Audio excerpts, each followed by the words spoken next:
Dans cette question, on nous demande de calculer la somme suivante, 1,04 plus 1,04 au carré, plus 1,04 puissance 3, jusqu'à 1,04 à la puissance 10. Si on regarde bien, on voit que là, les termes que nous avons, pour passer d'un terme à un autre, il faut multiplier par 1,04. 1,04 fois 1,04, ça fait 1,04 au carré. Donc si nous regardons cette somme, ça voit que pour passer d'un terme à un autre, il faut multiplier par 1,04. Alors, si vous passez de là à là, il faut multiplier par 1,04. Donc, nous avons là la somme des termes consécutifs d'une suite géométrique. Nous allons donc essayer d'appliquer la formule de la somme pour déterminer cette somme. Mais la formule, la voici. Vous voyez bien qu'il y a une légère différence entre notre formule et la somme que nous voulons calculer. La différence, c'est que dans la formule, on commence par 1. Et ici, nous commençons par 1,04. Et bien, pour résoudre ce problème, nous allons factoriser donc l'expression ici par 1,04. Donc, on met le 1,04 en facteur. 1,04 fois combien donne 0,4? 1. Plus 1,04 fois combien donne 1,04 au carré? 1,04. Plus 1,04 au carré. Jusqu'à le dernier terme.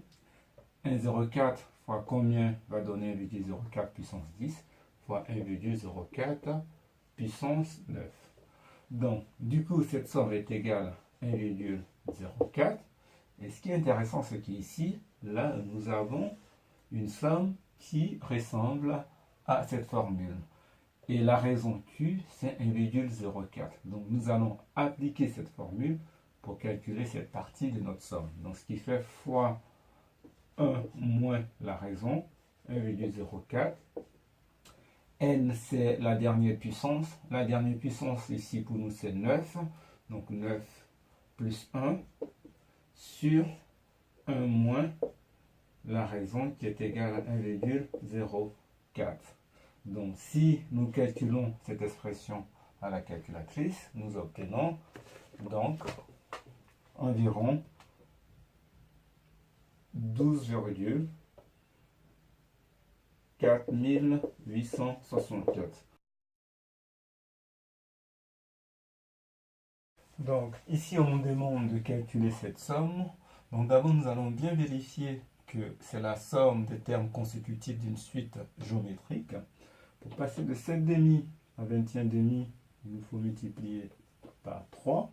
De 21 demi à 63 demi également, il nous faut multiplier par 3.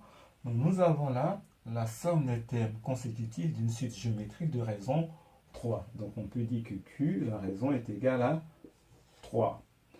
Maintenant, pour pouvoir appliquer cette formule pour calculer notre somme, il nous faut faire une légère modification, car nous voyons que cette somme, elle commence par 7,5, alors que la formule, elle commence par 1. Donc, comme dans le cas précédent, nous allons factoriser par 7,5. Donc, si nous mettons 7,5 en facteur, 7,5 fois 1, ça nous donne 7,5. 21,5 divisé par 7,5, ça nous fait 3. 63,5 divisé par 7,5, ça nous fait 9. Et 5103,5 divisé par 7,5 à la calculatrice, ça nous donne 729. Donc, jusqu'à 729. Maintenant, il nous suffit de déterminer cette somme qui est ici. On remarquera que cette somme, c'est aussi la somme des termes consécutifs d'une suite géométrique de raison 3. Et si nous voulons appliquer cette formule, il nous faut faire apparaître des puissances comme dans la formule. Donc, ici, on a 7,5, donc 1 plus 3. Donc, 3, c'est la raison. Q carré, donc ça fait 3 au carré qui est égal à 9, plus. Après, à la calculatrice, on cherche quelle puissance de 3 donne 729. On peut tâtonner. Je vais commencer par exemple par 3 puissance 4. Ça me donne 81. J'essaie 3 puissance par exemple 6. Ça me donne 729. Donc là, ça fait 3 puissance 6. Donc je rappelle que cette valeur, je l'ai déterminée à la calculatrice.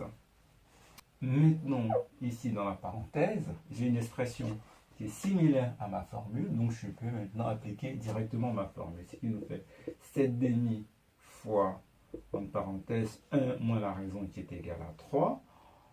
La dernière puissance est 6, donc ça fait 6 plus 1 sur 1 moins la raison qui est égale à 3. Donc ça nous fait donc 7,5 fois 1 moins 3 puissance 7 sur 1 moins 3. Cette valeur, je vais la calculer à la calculatrice. Donc ça me fait, donc à la calculatrice, je trouve 3825,5.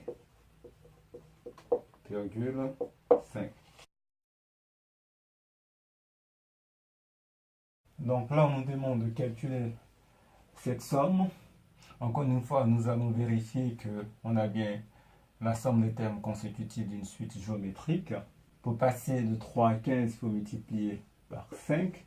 De 15 à 75, il faut multiplier par 5. Je rappelle que normalement, ces deux multiplications ne sont pas suffisantes pour conclure qu'on a là la somme des termes consécutifs d'une suite géométrique. Mais en général, dans l'énoncé, on aura toutes les informations nécessaires pour déduire que c'est la somme des termes d'une suite géométrique. Donc, comme dans les autres cas, il nous faut factoriser par le premier terme ici qui est 3.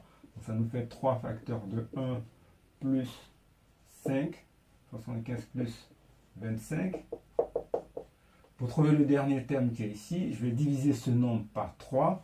Donc, lorsque je divise ce nombre par 3 sur la calculatrice, j'obtiens 78 125.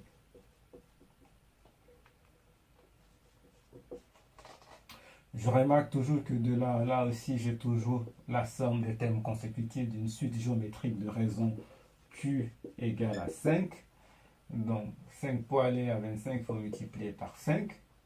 Si je veux appliquer cette formule, il faudra que je puisse faire apparaître différentes puissances de 5 ici, des puissances consécutives de 5. Donc ça fait 3, 1 plus 5, 25 c'est 5 au carré, plus, là il faut déterminer l'entier n tel que 5 puissance quelque chose donne ce nombre. Donc encore, on va essayer sur la calculatrice. Donc lorsque j'essaie sur la calculatrice différentes valeurs, ça me donne 5 puissance 7. Donc cette expression donc, est identique à ma formule. Je peux appliquer donc ma formule. Donc ce qui me fait 3 fois 1 moins la raison qui est 5.